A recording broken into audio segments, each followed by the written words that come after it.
नाग पंचमी की व्रत कथा। यदि आप मेरी चैनल में नए हो तो मेरी चैनल को सब्सक्राइब करें, शेयर करें और लाइक करें। धन्यवाद। सालों पहले एक नगर में किसी सेठ के 7 बेटे रहते थे। सभी की शादी सेठ ने समय रहते करवा दी। सातों बहू मिलकर घर का काम भी किया करती थी। उन सभी में से सेठ की सबसे छोटी बहू खूब संस्कारी थी। एक दिन यूं ही काम करते हुए घर की बड़ी बहू ने अपनी देवरानियों से कहा कि घर को लीपने के लिए पीली मिट्टी नहीं है, जंगल जाकर मिट्टी लानी होगी। जेठानी के ऐसा कहते ही सभी उसके साथ घर लीपने के लिए मिट्टी लाने के लिए निकल गए। सभी खुरपी से मिट्टी निकाल ही रहे थे कि तभी सबसे बड़ी वाली बहू को एक नाग नजर आया। उसे मारने के लिए जैसे ही बड़ी वाली बहू ने खुरपी उठाई, वैसे ही सबसे छोटी बहू ने कहा, जेठानी जी इसे मत मारिए, इसकी कोई गलती नहीं है, जंगल तो इसका घर है। अपनी देवरानी की बात मानकर उसने नाग को कुछ नहीं किया।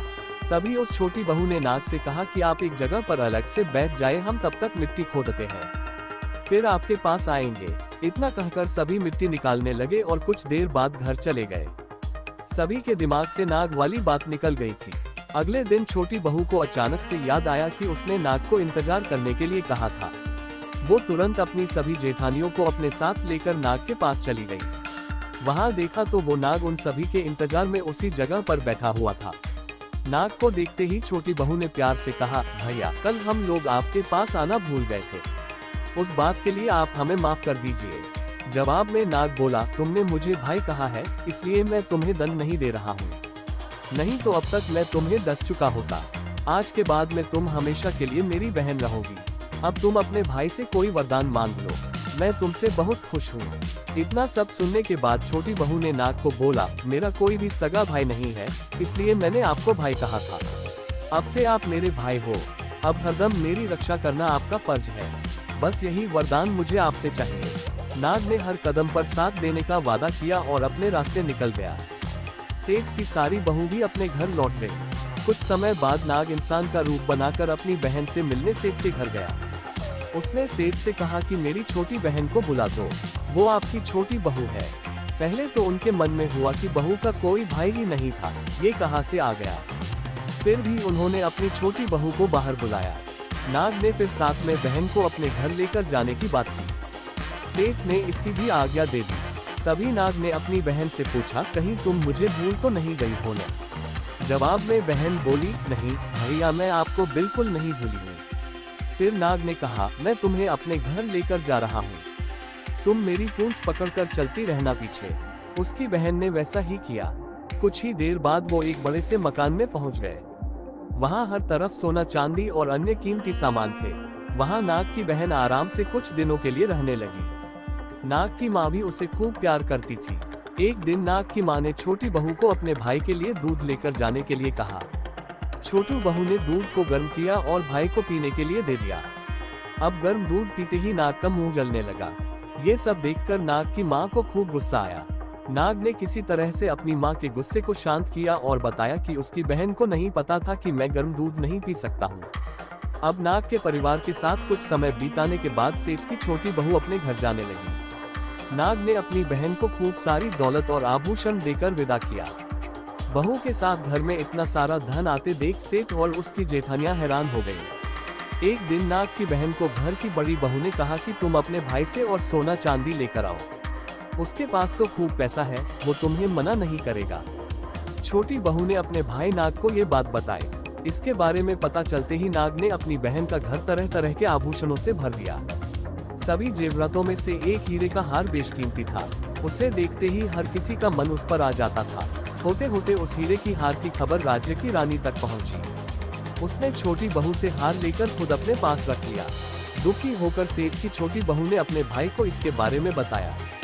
गुस्से में उसके नाग भाई ने रानी के गले के हीरे के हार को नाग बना दिया। इससे डरकर रानी ने एकदम हार को अपने गले से उतारा और सेठ की छोटी बहू को महल बुलवाया। उसके महल पहुंचते ही रानी ने छोटी बहू को बताया कि कैसे हार उसके गले में नाग बन गया था और उससे इसकी वजह पूछने लगी। तब सेठ की छोटी बहू ने बताया कि नाग भाई ने यह हार सिर्फ मुझे पहनने के लिए दिया है, इसे कोई दूसरा इंसान गले में डालेगा तो ये तुरंत सांप बन जाएगा। इस बात को सही साबित करने के लिए रानी ने सेठ की छोटी बहू को सांप बन चुके हार को पहनने के लिए कहा। छोटी बहू ने जैसे ही नाग बने हाथ को गले में डाला तो वो दोबारा हीरे के हार में बदल गया। महारानी ने ये सब होते हुए खुद अपनी आंखों से देखा और हैरान रह गई। अब उसे सेठ की छोटी बहू की बात पर यकीन हो गया। उसने हार छोटी बहू को अपने साथ लेकर जाने के लिए कहा। इतना सब होने के बाद रानी ने सेठ की छोटी बहू को कुछ सोने की मुद्राएं देकर महल से विदा कर किया। अब सेठ की छोटी बहू घर में सोने के सिक्के लेकर पहुंची। ये सब देखकर सेठ की बड़ी बहू को जलन होने लगी। उसने सोचा कि क्यों न ऐसा कुछ किया जाए जिससे देवरानी परेशान हो जाए। उसने अपने देवर से पूछा, आखिर तुम्हारी पत्नी को इतने आभूषण, धन, ये सब कुछ कैसे मिल रहा है? तुम्हें उस पर ध्यान देना चाहिए। यूं ही तो कोई किसी को इतना सारा धन, जेवरात और सोने के सिक्के नहीं दे देता है। पता करो कि आखिर क्या मामला है। भाभी से अपनी पत्नी के बारे में इतना सब सुनने के बाद उसके मन में अपनी पत्नी के लिए शक पैदा हो गया। उसकी हर बात को वो शक भरी निगाहों से देखने लगा। एक दिन इस बारे में उसने अपनी पत्नी से बात की। खुद के लिए अपने पति से ऐसा सब सुनने के बाद वो दुखी हो गई। उसने सीधे अपने नाग भाई से मुलाकात की और अपने पति द्वारा कही गई सारी बातों के बारे में बता दिया। अपनी दुखी बहन को देखकर नाग को भी गुस्सा आया। सीधे वो अपनी बहन के पति से मिला और बोला कि अपनी बहन को जेवरात और दूसरे तोहफे मैंने दिए हैं, तुम्हें उस पर किसी भी तरह का शक करने की जरूरत नहीं है। वो बहुत ही अच्छी है और अगर आगे से कभी भी तुमने उसे कुछ गलत कहा या उस पर शक किया तो मैं तुम्हें जिंदा खा जाऊंगा। नाग से ये सब सुनने के बाद सेठ के बेटे ने उससे माफी मांगी और कहा कि आज के बाद से मैं ऐसी बातें बिल्कुल भी नहीं करूंगा। आप मेरे ऊपर गुस्सा मत कीजिए, मैं आपकी बहन को किसी तरह का दुख नहीं होने दूंगा। इतना कहकर वो सीधे घर गया और अपनी पत्नी से भी माफी मांगी। उसके बाद दोनों खुशी खुशी साथ में रहने लगा। इसी तरह सेठ की छोटी बहू हर तरह की मुसीबत में अपने भाई को याद करती और वो उसकी परेशानी को दूर कर देता। इसी तरह नाग पंचमी का त्योहार शुरू हुआ और सभी महिलाएं नाग को अपना भाई मानकर पूजते हुए उन्हें दूध पिलाने लगी। कहानी से सीख। नाग पंचमी कथा से 2 सीख मिलती है। पहली यह कि किसी दूसरे के भड़काने पर और उनकी बातों से प्रभावित होकर अपने लोगों पर शक नहीं करना चाहिए। दूसरी सीख है कि अच्छा करने और सोचने वालों को उसका सकारात्मक फल जरूर मिलता है। पूरी कहानी सुनने के लिए धन्यवाद।